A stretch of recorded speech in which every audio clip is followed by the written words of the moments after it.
Hi friends, welcome to Spartans e-learning. Firstly, I wanted to say you sorry for keeping you wait for a long time.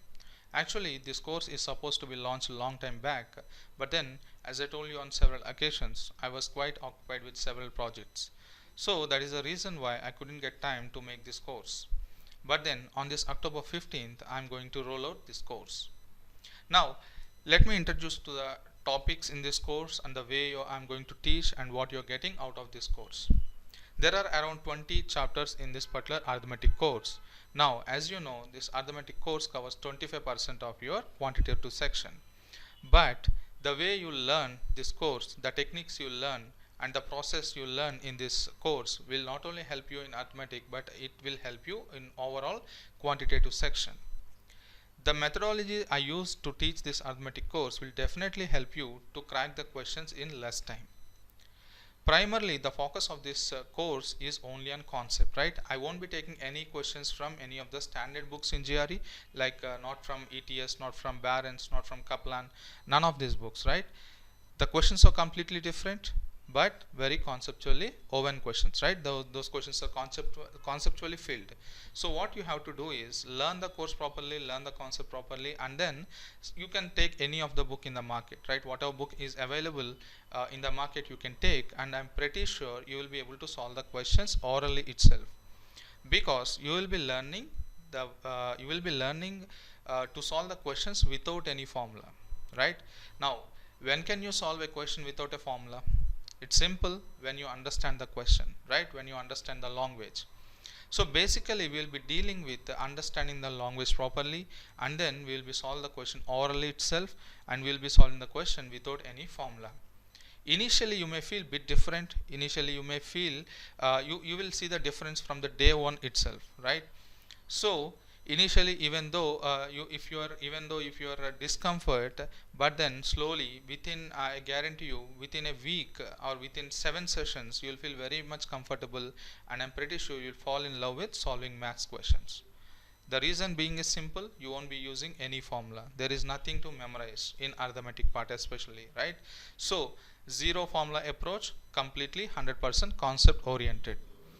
As I told you, you first complete all the courses, all the lectures in this course, then you take any standard book in the market, then you will see the difference. You will be able to solve the questions orally itself. Half of the questions, while you are reading the question itself, you will be able to solve the question.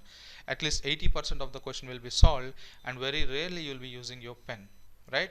At the last minute, at the last calculation part only, you will be using your pen. That's it.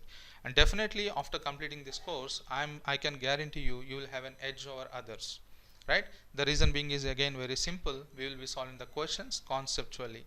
Even if you see the compound interest, simple interest, compound interest questions, people struggle to solve these questions because they need to memorize a lot of formulas. Again, you know, compound interest formulas, they will be having exponential power, which is very much difficult to solve. Even using calculator, sometimes it will be difficult to solve. But then the techniques we use, or the concepts we use in solving this arithmetic course will make you to solve even simple interest, compound interest questions orally itself, right?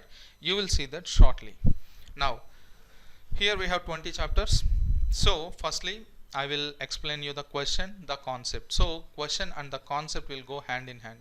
I won't explain the concept initially and solve the questions later. It will be going in parallel. So we will directly learn the concept via questions, right? So let's get started with our first chapter, that is percentages. Here the question says a student required 42% of 42% marks to pass an examination. He scored 28% marks and failed by 28 marks. Find the passing mark. Now, mind you, many a times, not many a times, around 98% of the time we won't be using any variables. Only 2% of the time we may need to use variables, because there will be some questions where you will understand when you carefully follow my methodologies and the way I teach, you will understand how to minimize the usage of variables like x, y, z's, all these variables, right? Only there will be few questions where you have to use variables, without which you won't be getting the answer, right? So that cases will be only hardly 2%. Remaining 98%, you don't have necessity to use the variables. But then people unnecessarily, because of not knowing these kind of techniques, they start solving the questions with using variables, which makes your approach very difficult and time consuming, right? So from now on, start solving questions without using any variables, right? If you are using variable, that means you should have a strong reason to use that. Until then, don't use any variables, and I am here to teach you such methods. Now see this: a student required 48% to pass in an examination. He scored 28% mark and failed by 28 marks, right? Now the question is, what is the passing mark? Now after reading this question, what you can understand, 42% is the pass and he scored only 28%, so which means he failed by 28 marks. Here you see, this is percentage, this is percentage, this 28 is a value, right, which is very much important in solving questions. You should clearly understand what is a ratio, what is a average, what is a value, right? Based on that only you will be replacing variables with with our method, right? So if you clearly understand what is a value or what is a constant, you can actually stop using variables. Now see here, this is the value which is very important in our case. 42%, suppose let this be 42%. If he gets 42%, he is passed, but then he got only 28%. That means he couldn't reach this level. This level is nothing but 28 marks, which is a value given here. This is a value, not ratio. So 28 marks. So from this, what you can say, what is the difference here? 42 minus 28, which is 14%. So from this, what you can say is 14% value is equal to 28 marks. Now the question is, what is the passing mark? Passing mark is 42%. So 14% is 28 marks means, so see here I'm saying marks, okay, for 28 marks. That's why I say this as value. Now, so 1% value will be equal to 2 marks. You need to go for 42%. So what is 42%? It will be 84 marks. That's it. So your answer will be 82 marks, right? So let us solve second question. Slowly the level will increase.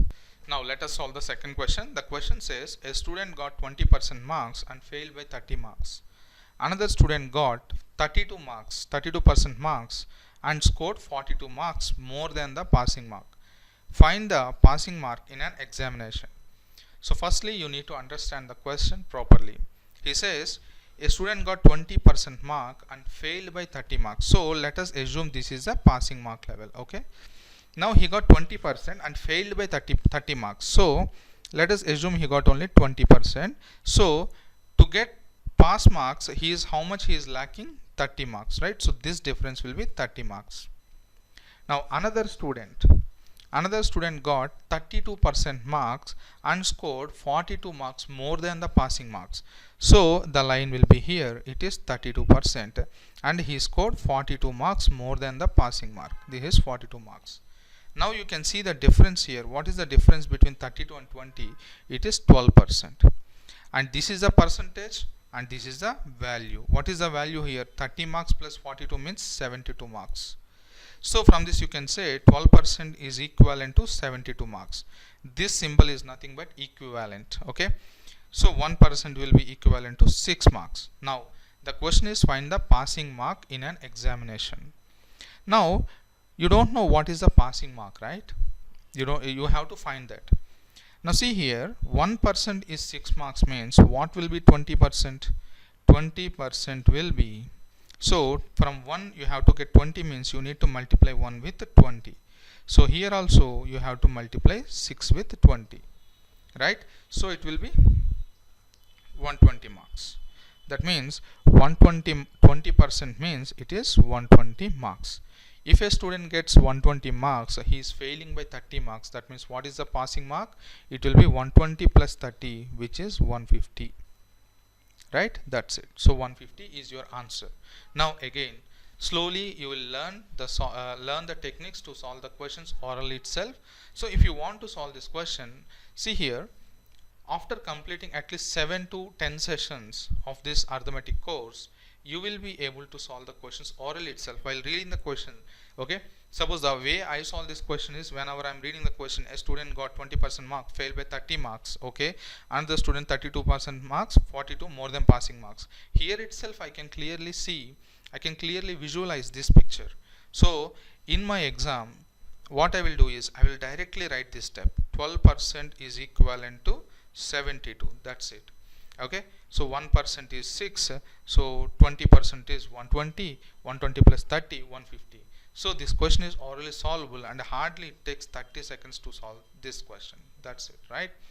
For this question, people will start using formulas. They will start framing the equations actually. Okay, people will start framing two equations and keep solving them, which is a mere waste of time.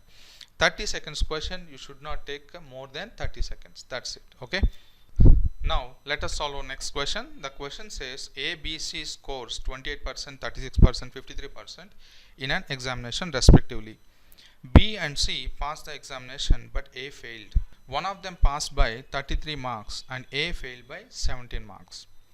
What is the pass marks in the examination? Now see here, as soon as you read this question, you have to identify what are the constant parts. That means what are the actual values. You see here, B and C passed the examination, but A failed. Clearly he is saying A failed. Okay, keep it aside. One of them passed by 33 marks. This is a constant. And A failed by 17 marks. This is a constant. That means known values, right?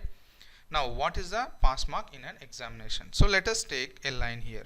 Let us assume this is a passing mark, right? This is a passing mark. Now B and C passed the examination, but A failed. That means A's mark will definitely be below this line. So let this be A.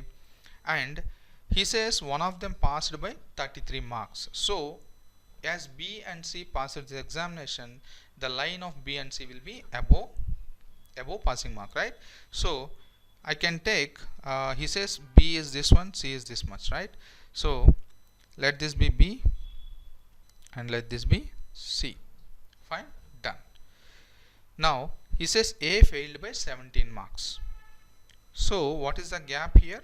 17. Okay, he failed by 17 means he is falling short of 17 marks, which is a value. So this line value is 17. Also he says one of B or C passed by 33 marks, but we don't know who passed with more than 33 marks. It can be B or it can be C. So what I am saying is this distance can be 33 or this distance can be 33. So we need to solve this question using both the conditions, and we have to see which is correct, right? So let us go with the first one. Let us assume B passed the examination with more than 33 marks. Now you can easily solve the question, right? Here it is 28%, here it is 36%, here it is 53%. Now if I assume my B passed with more than 33%, more than 33 marks, so what will be the value here? This is 8% difference. This 8% difference is nothing but 50 marks, is equivalent to 50 marks, because 33 plus 17 gives you 50. 8% is 50 marks means 4% will be 25 marks, because I halved 8, that means I need to halve 50 as well, right? So to get 4 out of 8, I need to divide 8 by 2. Similarly, when you are doing division by 2 on the LHS side, you have to do the same division in RHS side also. So you will get 25 marks that side. 4% is 25 marks means what is 28% value? 4 should be multiplied with 7 so that it becomes 28%. So here also you should multiply with 7, right? Because you are multiplying 4 with 7, RHS also you multiply with 7. 7 5s are 35, 3, 14, 15, 16, 17, right? 175, done. So 28% means this is equivalent to 175 marks. So what will be the passing marks in my case 1? It will be 175 plus 17, which is 2, 8, 9, 192. 192 marks will be my passing mark, right? Keep it aside. So this is a first condition. Second scenario, we will assume that this 33 marks more is got by C. Okay, let us assume that. In this case, what happens? What is the difference between C and A? It will be 25%, right? This 25% value is equivalent to 33 plus 17, from here to here, right? So it will be 50. Done. 1%, 2 marks. Now what is the value of 28% here? Here the 28% will be 56 marks. Okay, 56 marks. Done. So this is 56 marks means, okay, what will be the pass mark? 56 plus 17. So 6, 6, 12, 13, 73 marks. So in second case what happens is your pass mark will be 73 marks. Now you should think, you should decide whether the answer is 192 or 73. Now here you have to use elimination. How can you do that? Given that B and C both passed, right? So in these conditions you have to check whether both passed or not. If you take this one 73 as passing mark, pass mark, now see here your B, how much B got? 36%, right? What is the value of 36%? 1% is 2 marks means 36% value will be 2 into 36, which is 72 marks. So in second case what is happening is B is actually getting only 72 marks, but the pass mark is 73 marks. That means B is actually failing, but the question says B passed. So here it is contradicting. That means here the 33 marks more than the pass mark is actually for B and not for C. This is how you will eliminate C. You will eliminate one condition, right? So from this what you can say is, because he gave a suspense here, right? He didn't clearly say whether B is more than 33 marks, 33 marks more than the pass mark, or C is 33 more than the pass mark. So here you need to decide that which is actually B or C. Now it is clear that actually B is 33 marks more than pass mark. So here your answer will be 192 marks, right? That's it. 192 will be your answer. Let us solve our next question. The question says a solution contains 18% of salt from which 25 kg of water is removed. The quantity of the salt remains is 24% in the solution. Now find the initial quantity of the solution. Now don't get confused with these kgs. Normally liquid is measured in terms of liters, but then here in the question it is given in kgs, means in the options also it will be in kgs only. So this actually this measurement is does not affect the question in any way, right? So nothing to worry about this. So for now let it be 25 kgs. Now a solution contains 18% of salt. Now let us try to visualize the question. There is a tumbler and there is a water in this tumbler. Now let this be salt, blue granules be salt. Okay, there is salt. What is this? It is 18%. Always remember, percentage is nothing but comparison. Okay, if I say you are intelligent, I cannot actually say you are intelligent without comparing you to some other person, right? So intelligent is nothing but a kind of percentage only. Okay, whenever you are comparing to some whenever you are saying some, attributing some quantity or quality to another one, you have to give it by comparison, right? Otherwise it will be absolute. Okay, if I say you are intelligent, so if I really want to tell you are intelligent, there should be some comparison with others, right? Similarly a percentage is nothing but a comparison. Okay, percentage, averages, all these are comparisons. Now 18% of salt means there is 18% of salt with respect to what? With respect to the water. Okay, so you're comparing salt concentration with respect to water. So this is water and this is the salt, 18%. Done. Now what is happening is he is removing out 25 kgs of water. Done. 25 kgs of water is removed. So water quantities will be reduced, right? Now in this water there will be salt again. Now this salt becomes 24%. That's what he is saying after water is removed. Now don't be too practical in solving the questions, right? Because people may think that when salt is kept in water, by the time you remove the water, some salt might have already been dissolved.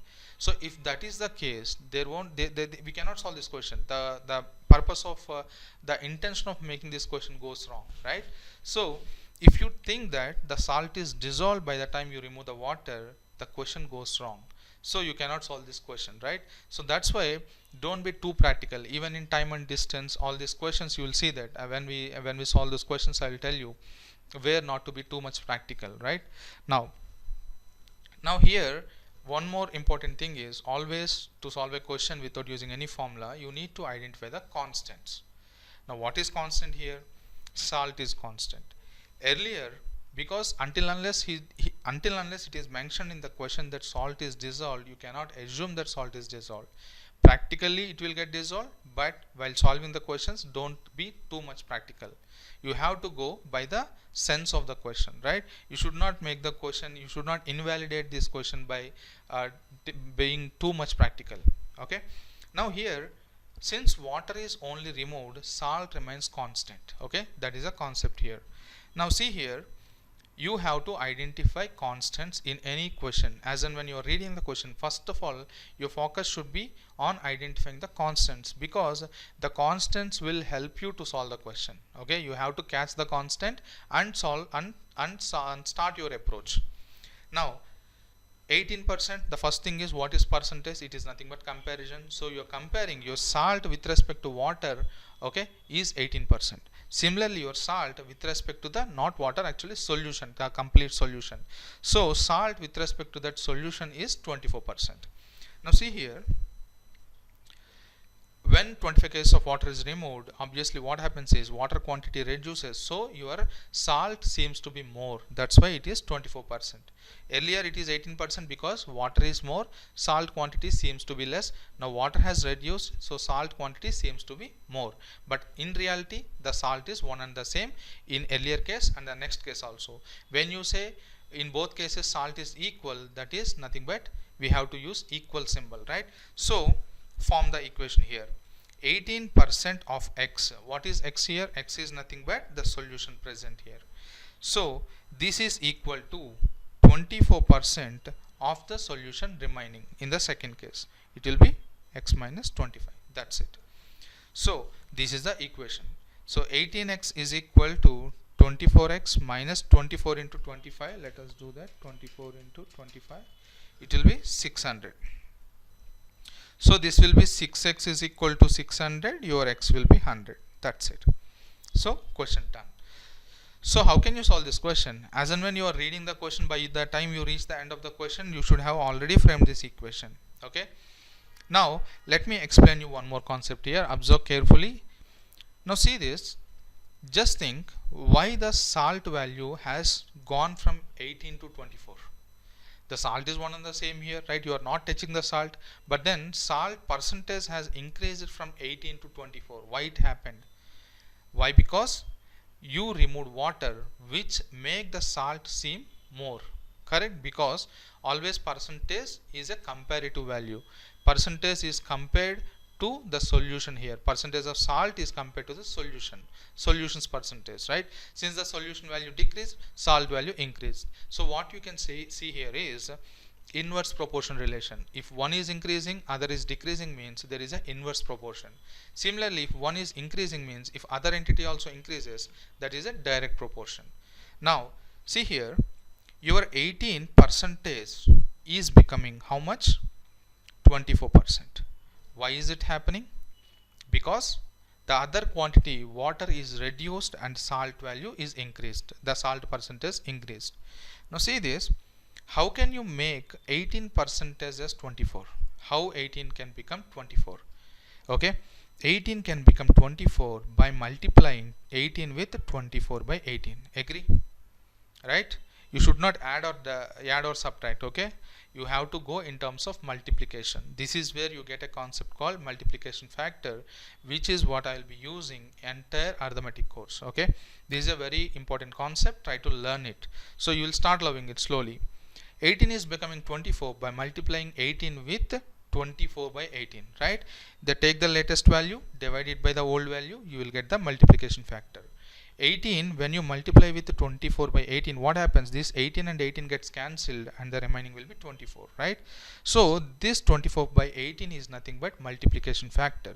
So 24 by 18 is nothing but 4 by 3, right? 4 by 3. That's it.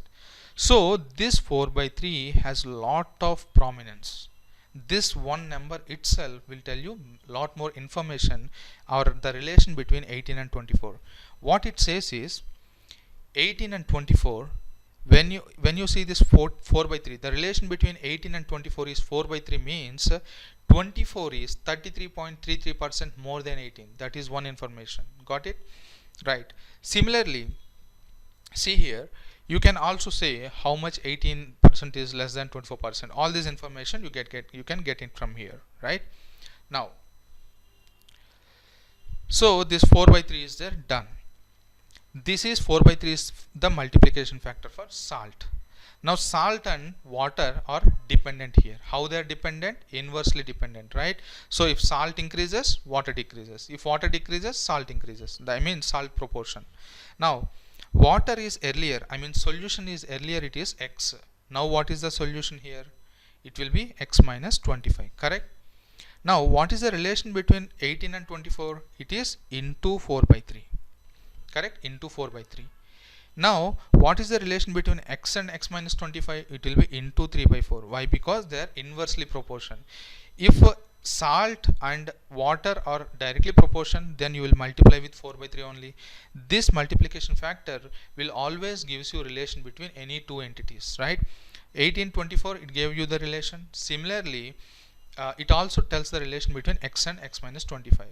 Now x and x minus 25, the multiplication factor will be into 3 by 4, right? Because solution is inversely proportional to salt. Now from this what you can say is x into 3 by 4 is nothing but x minus 25. Just solve this equation, you will get your answer. 3x is equal to 4x minus 100. So your x will be 100. That's it. The same answer you got here, right? Now you solve the questions in two ways and again conceptually. And now this is how you will be learning the questions, and this is how you will be learning your course. Complete your learning will be in the same line. Now again, the questions, don't get scared or don't develop cold feet looking at these questions, because the more the level of the questions, the more concept you will be learning, because a tough question will give you more concept than an easy question, right? At the same time, don't always focus on learning only tough questions. Your preparation should be balanced, easy, moderate, hard. But in solving all these questions, one thing is common, that is concept. So whatever I teach, whatever questions I teach using concept, and the concept and questions will go hand in hand. So by the end of this course, I'm pretty sure you'll be confidently solving your arithmetic part, right? Thank you.